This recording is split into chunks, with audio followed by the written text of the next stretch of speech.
अभी मेरा अंत नहीं हुआ है, इसलिए युद्ध अभी शेष है।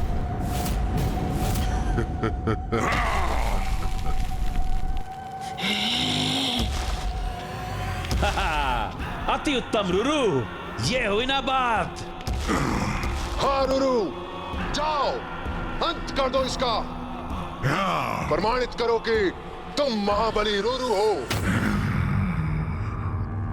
मूर्खो, तुम्हारे समक्ष इतना सब कुछ घटित हुआ, किंतु फिर भी ये भ्रांति पाले बैठे हो कि ये कोई साधारण नारी है। सत्य नकार रहे हो तुम और अपनी मूर्खता के कारण मेरी बलि चढ़ा रहे हो। मैं इस देवी शक्ति से परिचित हूँ, ज्ञात है मुझे, जगत जननी है ये, किंतु भीरू नहीं हूँ मैं। इस युद्ध का परिणाम ज्ञात होने पर भी एक योद्धा का कर्तव्य निभाऊंगा मैं। अपने अंतिम श्वास तक युद्ध करूंगा इनसे।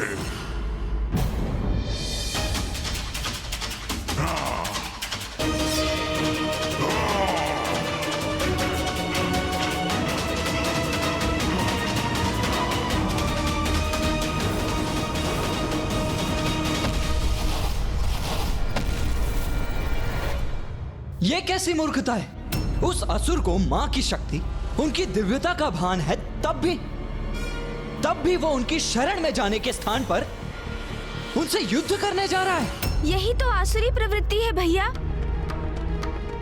मूढ़मती असुर क्रोध और अहंकार के वश में आकर अपना विवेक खो बैठते हैं, फिर वो उचित और अनुचित का भेद भूल जाते हैं।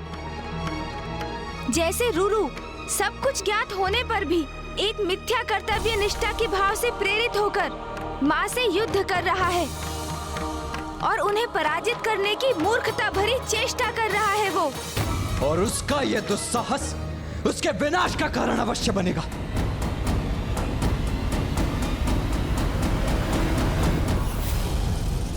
अब मेरे प्रहार का सामना करिए जगत जननी।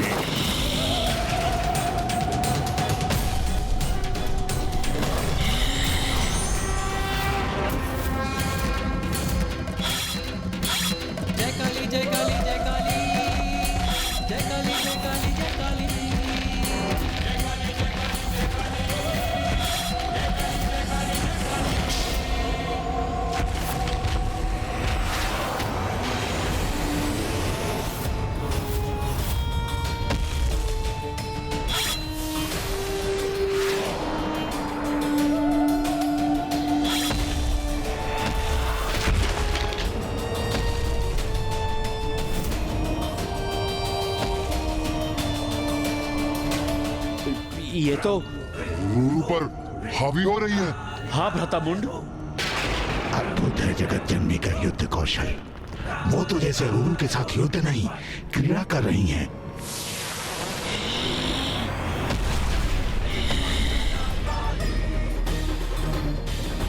अरे अभी तो यही थी, अचानक कहाँ चली गई देवी? मैं यहाँ हूँ रुरु, मैं यहाँ हूँ रुरु, मैं यहाँ हूँ।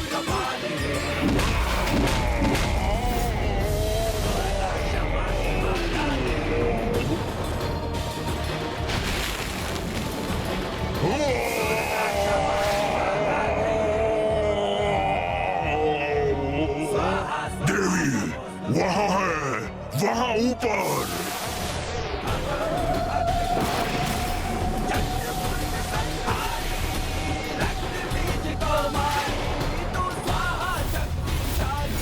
रुरु, अपने काल से भेंट करो, अपने काल से भेंट करो।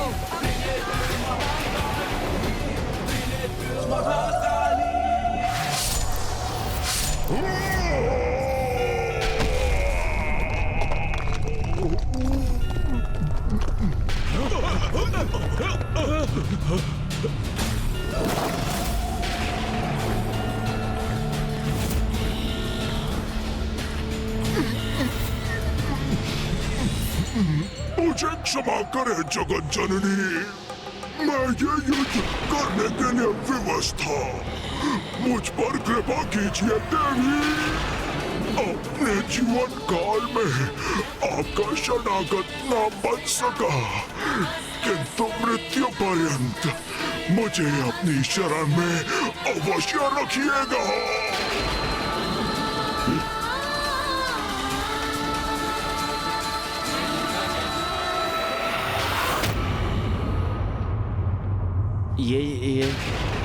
ये इस नारी ने वध कर दिया रुरु का। वो क्या कह रहा था रुरु? माता ने कितने असुरों को मारा है और उन असुरों के शव मुझ पर आकर गिरते थे। इस मूर्खतापूर्ण युद्ध का तो यही परिणाम होना था।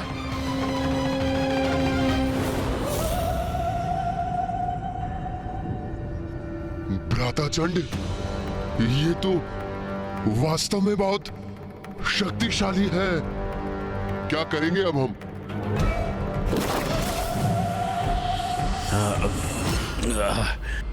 नहीं नहीं भ्राता मुंड, भयभीत नहीं होंगे हम। हमें अपने प्रयोजन पर स्थिर रहना होगा।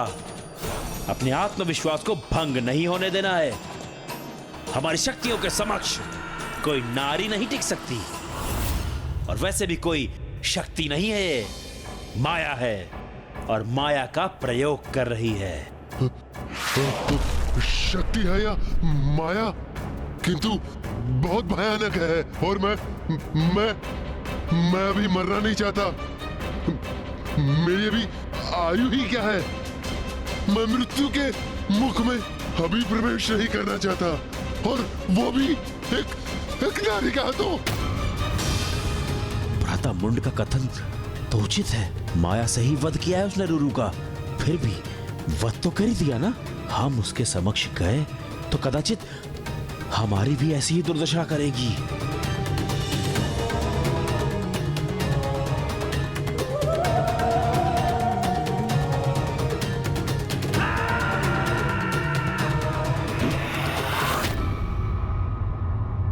महेश पौंड्र,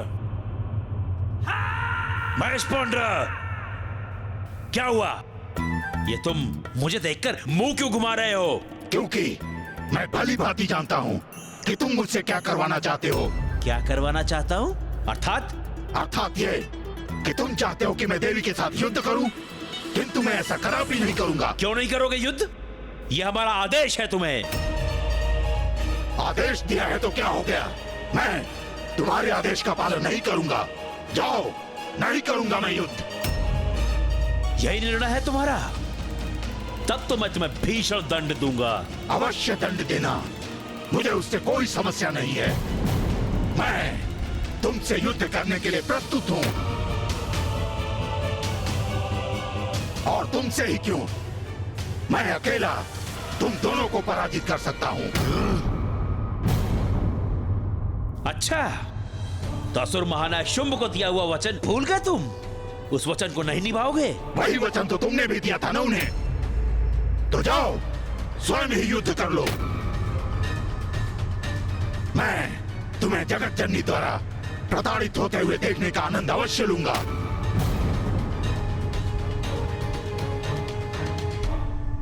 हाँ, हमारी अवज्ञा करने का दुस्साहस कर रहे हो तुम। द्रोही हो तुम, विश्वासघाती हो तुम। मैं अपने इन हाथों से तुम्हारा वध कर दूंगा। अच्छा, किंतु उसके लिए तो तुम्हें मुझ तक पहुंचना होगा। एक बार मेरे निकट तो आओ, फिर देखो कैसे अपने खूनों के प्रहार से मैं तुम्हें आघात करता हूँ। ऐसा वार करूंगा कि सदा अंतरिक्ष में घूमते रह जाओगे तुम। इतना दुस्साहस अभी बताता हूँ मैं तुम्हें। तो आओ ना, देखता हूँ मैं तुम्हें कितना साहस है। ये क्या? असुर सेनापति मुंड और महेश पौंड्रक के मध्य ही युद्ध छिड़ने वाला है।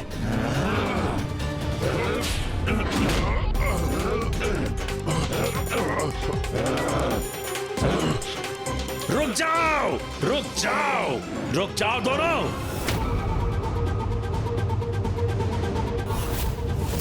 क्या हो रहा है यहाँ पर? ये क्या कर रहे हो तुम दोनों?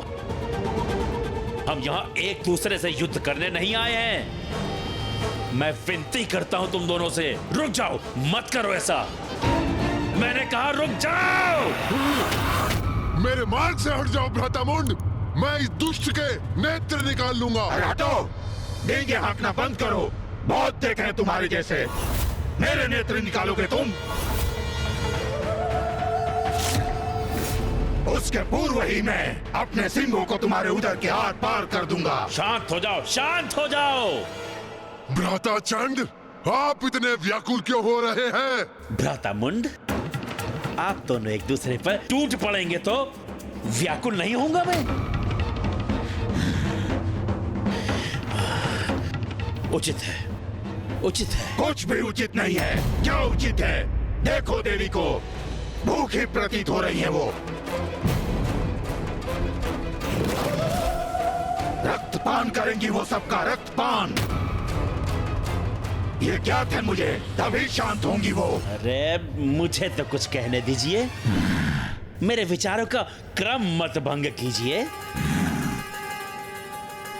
सुनिए, एक अत्यंत उत्तम उपाय है मेरे पास। अवश्य बनाओ उत्तम योजना, बस उसमें मैं न हूं। हम सभी हैं उसमें। अब संतुष्ट हैं आप? अब मेरी बात ध्यान से सुनो। हम अकेले उस नारी से युद्ध नहीं करेंगे। जो भी करेंगे एक साथ करेंगे, एकजुट होकर करेंगे।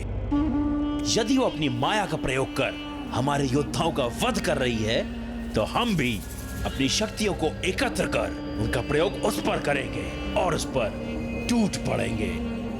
अपनी शक्ति एकत्र करेंगे, परंतु कैसे? जो भी है, मुझे तो ये योजना तनिक भी नहीं भा रही है। भ्राता महेश पुंद्र, सुनिए, मुझे ज्ञात है महेश बुद्धि है, किंतु अपनी स्थूल बुद्धि को थोड़ा क्रियान्वित कीजिए। थोड़ा सोचने का प्रयास कीजिए। विचार करिए कि यदि आपने इस नारी के साथ यहां युद्ध नहीं किया, तो वापस लौटने पर असुर महानायक शुंभ वो आपको कदापि जीवित नहीं छोड़ेंगे। उनकी स्तंभन शक्ति स्मरण है ना आपको? सूखे पत्ते के समान फड़फड़ाते हुए, रक्त की उल्टियां करते हुए मृत्यु होगी आपकी।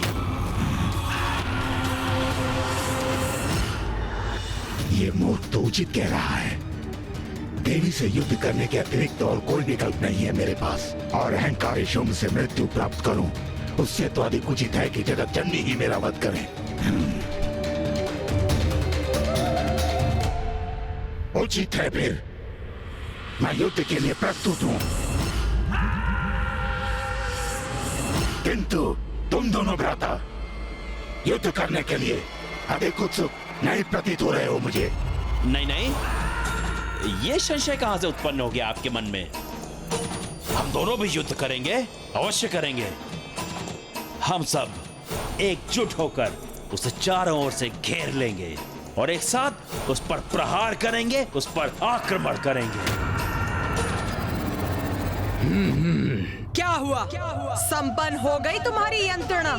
तो क्या निर्णय लिया है तुमने? अब मुझसे अपना वध कराने आगे कौन आ रहा है? बस, बहुत बोल लिया तुमने।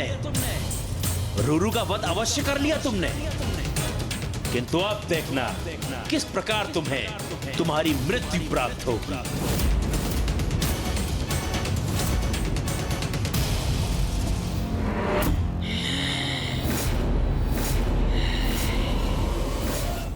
आक्रमण करो इस पर और अंत कर दो इस दुष्ट देवी का।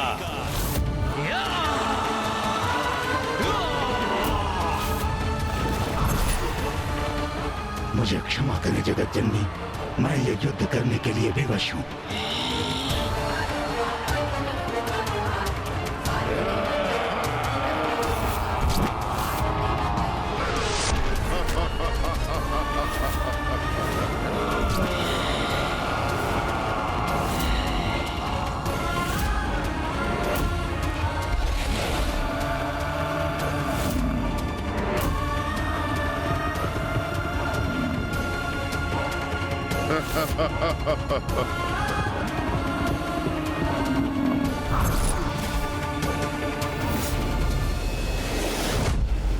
अब ये असुर मूर्खता, उद्दंडता और दुष्टता की सभी सीमाएं लांघ चुके हैं। स्वयं को सेनापति कहते हैं ये चंड और मुंड, और ऐसी छलयुक्त है उनकी रणनीति, उनका नेतृत्व। सेनापति और योद्धा होने के नाते दो बड़े अपराध किए हैं उन्होंने। प्रथम, मां को घेर कर उनसे युद्ध करने का निर्णय। एक योद्धा कभी दूसरे योद्धा को घेर कर उस पर आक्रमण नहीं करता। और दूसरा, सेनापति सेना के आगे रहकर उसका नेतृत्व करते हैं। इन दोनों भीरू असुरों के समान नहीं, जो स्वयं तो पीछे खड़े हैं और उन्होंने महिष पौंड्रिक और उनकी संपूर्ण सेना को उनकी मृत्यु के मुख में भेज दिया। अब मैं इन दोनों को उचित पाठ सिखाऊंगा। इन्हें बताऊंगा कि इनके द्वारा पुनः छल किया जाना सर्वथा अनुचित और दंडनीय है। भैया! देव सेनापति कुमार कार्तिकेय तो अंतर्ध्यान हो गए, किंतु ये करने क्या जा रहे हैं? भैया का जाना उचित नहीं, हमें उन्हें रोकना होगा। क्योंकि यदि भैया चंडमुंड से युद्ध करने लगे तो अनर्थ हो जाएगा। उनके हस्तक्षेप से असुरों का साहस बढ़ेगा और ये युद्ध और दीर्घकालिक हो जाएगा। क्योंकि इन असुरों का वध मात्र और मात्र माँ के हाथों ही संभव है। नंदी जी, आप यहाँ पिताश्री और ऋषि मार्कंडेय जी के साथ रुकिए। मैं तब तक इंद्रदेव और अन्य देवताओं के साथ जाकर भैया को समझा बुझाकर रोकने का प्रयास करता हूँ।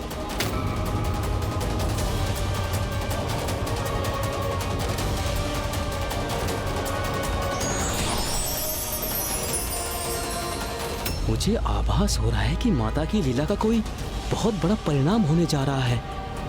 मुझे भी उसका साक्षी अवश्य बनना चाहिए।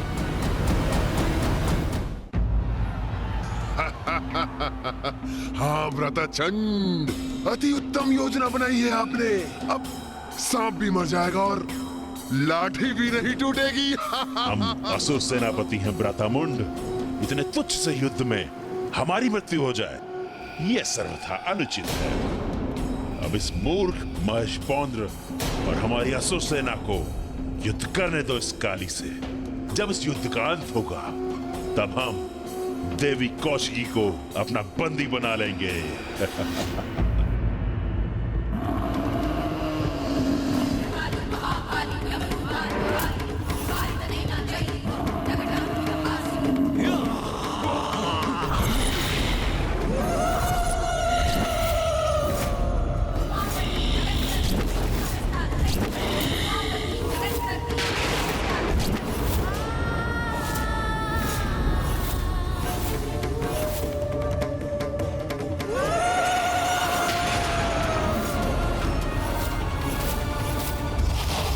तो यहाँ छिपे खड़े हैं ये चंड और मुंड।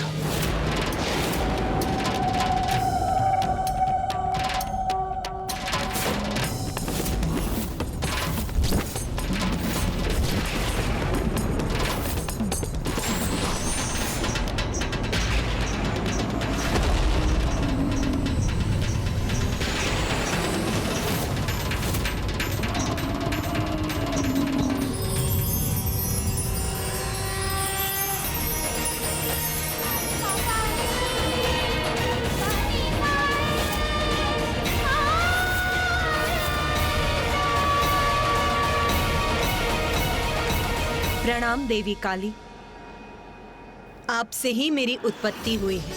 आदेश दीजिए, क्या करना है मुझे? तुम्हारा नाम है देवी चंडमारी और तुम यहाँ असुरों का विनाश करने आई हो। जाओ और जाकर महिष पौंड्रक का वध करो। जो आज्ञा मां।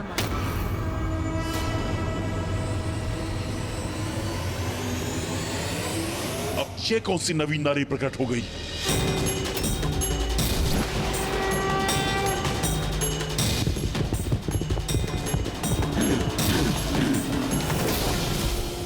दुष्ट असुर, तू अपनी मृत्यु की ओर बढ़ रहा है।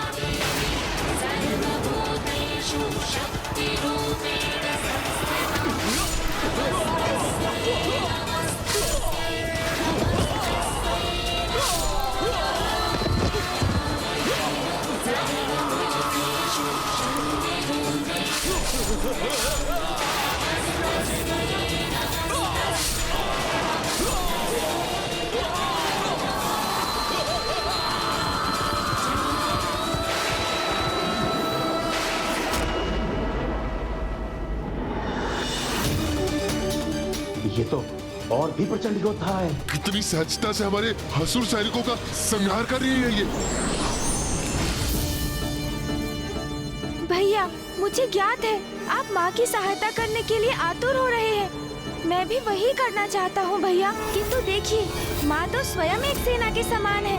कितनी सहजता से इन सभी असुरों का सामना कर रही है माँ। इसलिए उन्हें इस युद्ध में हमारी आवश्यकता नहीं है भैया। अब तो चंड मुंड के भी अंत का समय आ गया है भैया। मेरे टकराने से उलट जाएगा तुम्हारा ये गधा।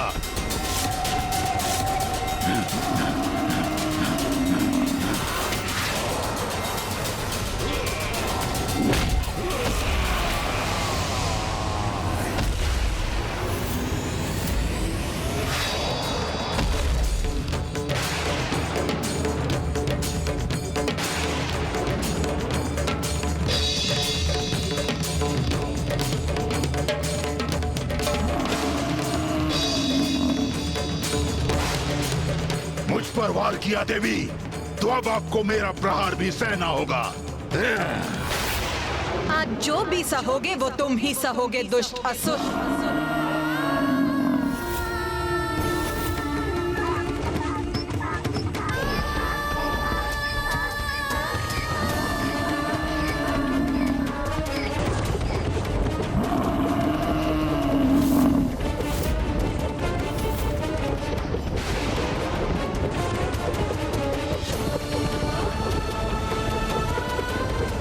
तीव्र गति से दौड़ रहा है कि इस पर अपनी दृष्टि स्थिर करना भारी पड़ रहा है मुझे।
अब आया आनंद। अब ज्ञात हुआ ना कितना बल है हमारे असुर महायोद्धा में।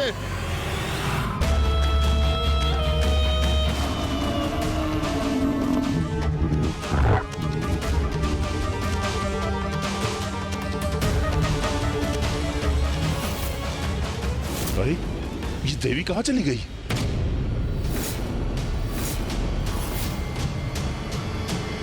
जो देवी मेरी दृष्टि से दूर हो गई उस पर कैसे वार करूं? क्या हुआ महेश पोंड्रक, मुझे ही ढूंढ रहे हो ना? ओह, तो यही खड़ी है ये।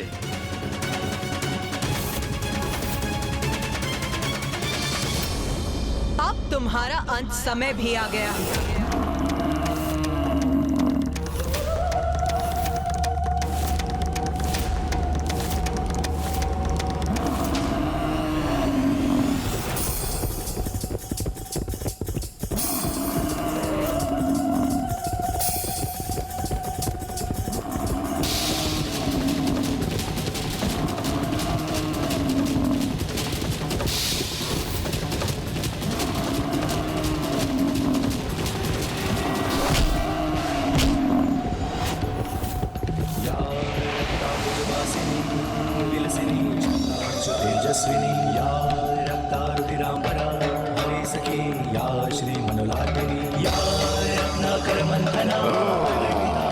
मुझ पर वार किया देवी ने, अब मैं इसका दंड दूंगा उन्हें।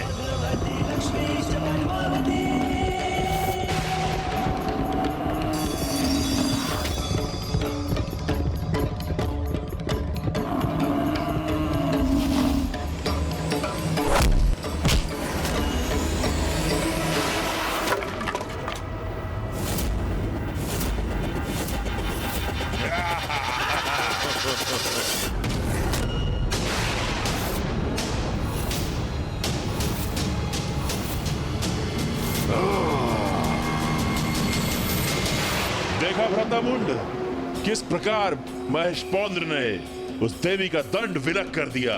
बस अब इसका अंत भी करना चाहिए महेश पांडव को। हाँ, दंड के बिना अब क्या करेंगी देवी? दुष्ट असुर, अब तेरा अंत निश्चित है।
माता चंडमारी ने इस असुर का भी अंत कर दिया।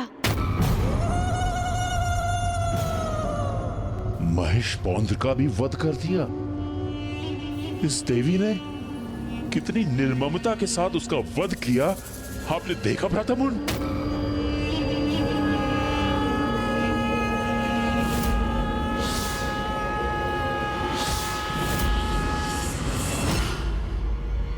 भ्राता, भ्राता, भ्राता, स्वयं को इस आतंक से बाहर निकालो भ्राता चंड। तो क्या हुआ यदि उसने रूरू और महेश पांडव का अंत कर दिया? भूल जाओ उन्हें। कौन थे वो दो दुर्बल असुर?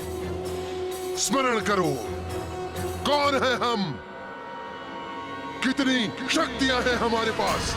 ब्रह्मदेव का वरदान प्राप्त है हमें, अति बलशाली है हम, चंड और मुंड है हम।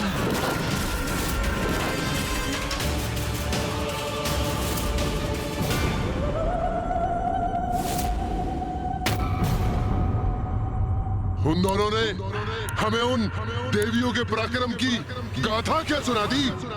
हमारा मनोबल टूट गया? नहीं भ्राता, विद्युत शक्तियों के स्वामी हैं हम। कोई पराजित नहीं कर सकता हमें। उचित है भ्राता, सर्वथा उचित है। बहुत हुआ ये हास परिहास।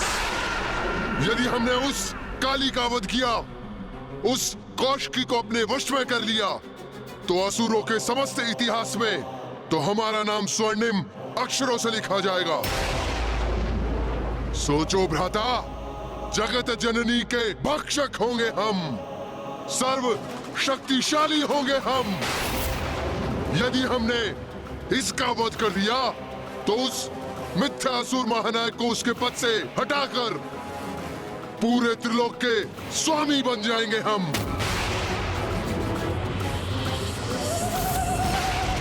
हाँ भ्राता, हाँ, शुंभ और निशुंभ को मृत्यु प्रदान करेंगे हम बनेंगे असुरों के महानायक, हम होंगे असुरों के अधिपति। उचित है भ्राता, उचित है। तो इस अवसर का लाभ उठाओ भ्राता, इस देवी का वध कर त्रिलोक का राजपद प्राप्त करेंगे हम।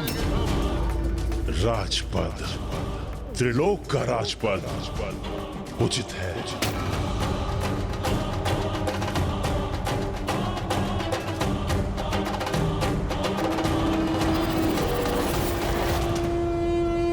ये तो तुम्हारा सौभाग्य है नारियों कि तुम्हारा अंत हम दोनों महाशक्तिशाली भ्राताओं के हाथ नियत है।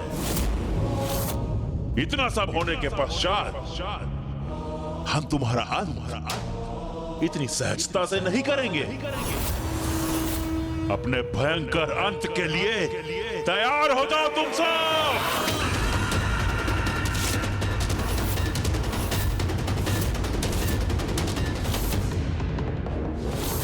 मूर्ख असुरों, अभी भी तुम्हारा विवेक, तुम्हारी बुद्धि जागृत नहीं हुई, तो अब तुम्हारे अंत का समय आ ही गया है।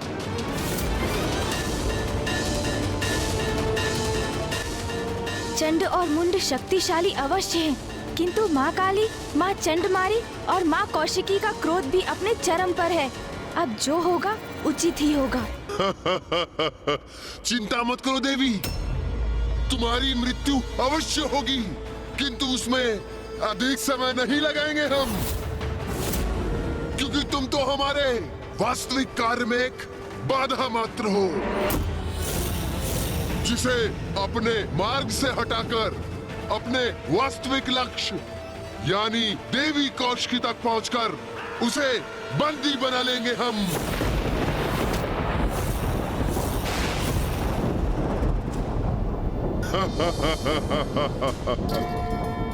मूर्ख असुरों, तुम्हारी मूर्खता और अहंकार के कारण तुम्हें इसका आभास भी नहीं कि यहाँ आकर जो तुमने अंतिम लक्ष्य का चुनाव किया वो है मृत्यु। मृत्यु।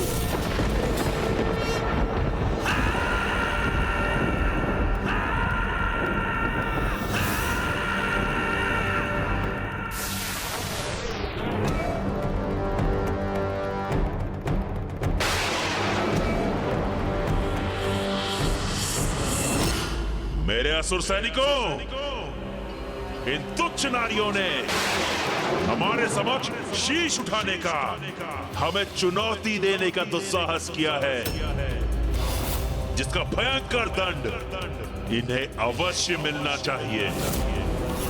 मुझे ज्ञात है कि तुमने इन्हें रूरू और महेशपोंत का वध करते हुए देखा, किंतु मेरा विश्वास करो, तुम्हें इनसे भयभीत होने की कोई आवश्यकता नहीं है।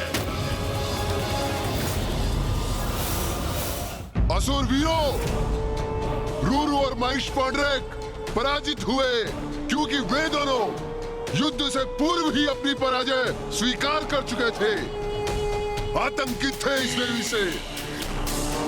और जो योद्धा युद्ध से पूर्व ही अपनी पराजय स्वीकार कर ले, वो अपनी मृत्यु के द्वार स्वयं ही खोल देता है। स्मरण रखो, अति शक्तिशाली योद्धा है हम, शक्तिशाली असुर सेना है हम। निडर होकर युद्ध करो और अंत करो इस देवी का। हाँ हाँ, उचित कहते हैं सेनापति चंडमुंड। निडर रहेंगे हम, विजयी होंगे हम, इन नारियों का वध करेंगे हम। असुर शक्ति की, चंडमुंड की, असुर शक्ति की, असुर शक्ति की जय, चंडमुंड की। हमारे असुर वीरों, इतना स्मरण रखना है तुम्हें कि तुम्हारे सामने कोई महायोद्धा नहीं, मात्र ये तुच्छ नारियां हैं। बस इनका ही अंत करना है तुम्हें। जो भी असुरवीर इसमें प्रमुख भूमिका निभाएगा, उसे हमारी ओर से बड़ा पुरस्कार प्राप्त होगा। उचित कह रहे हैं सेनापति मुंड, दुर्बल नारियों से भयभीत होना व्यर्थ है। इनका अंत करेंगे हम, पुरस्कार प्राप्त करेंगे, विजयी होकर लौटेंगे यहाँ से। उत्साहित हो गई है हमारी सेना, अब इन दुष्टाओं का अंत दूर नहीं। कैसे भीरू सेनापति हो तुम दोनों? स्वयं को पीछे रख पुनः अपनी सेना को आगे कर रहे हो तुम। कैसे भीरू सेनापति हो तुम दोनों? हम लोग नीचे कैसे आ गए? उन्हें आगे बढ़ने के लिए प्रेरित कर तुम उन्हें मृत्यु के मुख में ढकेल रहे हो। साहस है तो स्वयं आगे बढ़ो, युद्ध करो मुझसे।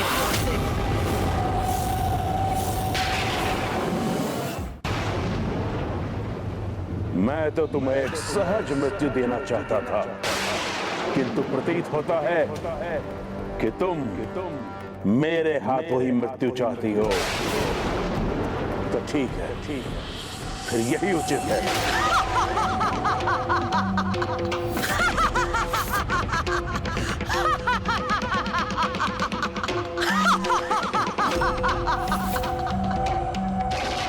तुम अकेले मेरे समक्ष तो वैसे भी नहीं टिक सकते।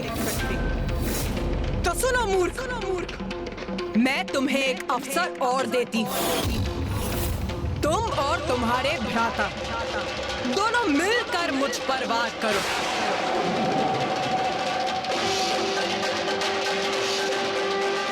और मैं देवी चंडमारी तुम्हारी सेना को नष्ट करती हूँ। इतना दुस्साहस इस दुष्टा चंडमारी का, इसका भी दंड प्राप्त होगा इसे। जाओ असुरवीरों, जाओ और जाकर इसका वध करो। और हम इस देवी काली का अंत करेंगे। आक्रमण करो, वध करेंगे हम देवी का, आगे बढ़ो।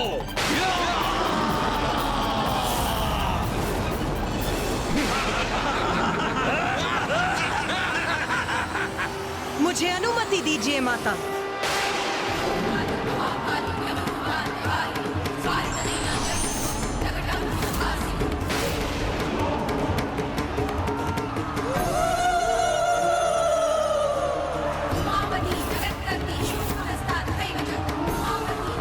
तुम सबका लहू बहेगा यहाँ, तुम्हारे रक्त से रक्त रंजित होगी ये रणभूमि।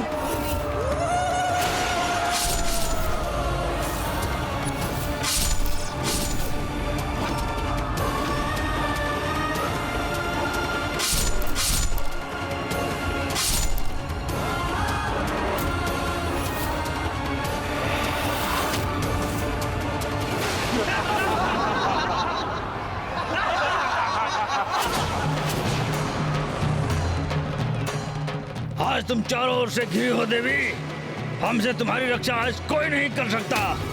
आज तुम्हारा वध निश्चित ही करके रहेंगे।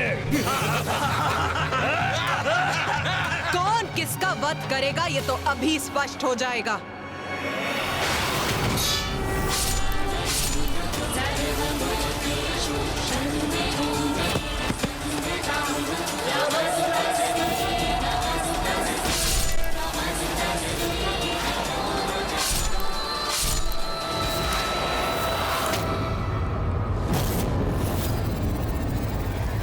कैसी स्तब्ध खड़ी है ये देवी,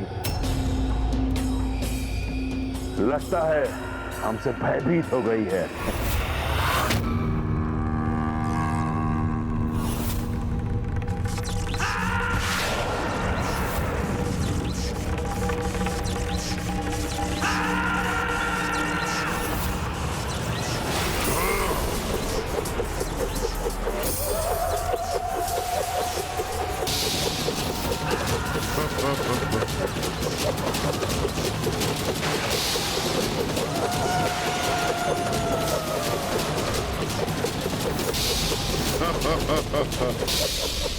कितने भीरू हैं ये दोनों चंडमुंड। तभी तो योद्धा धर्म का उल्लंघन कर मिलकर मां काली पर एक साथ बहुअस्त्रों से वार कर रहे हैं। हाँ भैया, इन भीरुओं ने मात्र बहुअस्त्रों से ही नहीं वरन धूर्तता से भी आक्रमण किया है। ये चक्र मायावी है। एक योद्धा एक चक्र को ही रोक सकता है। जिस क्षण माँ एक चक्र को रोकने का प्रयास करेंगी तो शेष उसी क्षण माँ को आहत कर देंगे।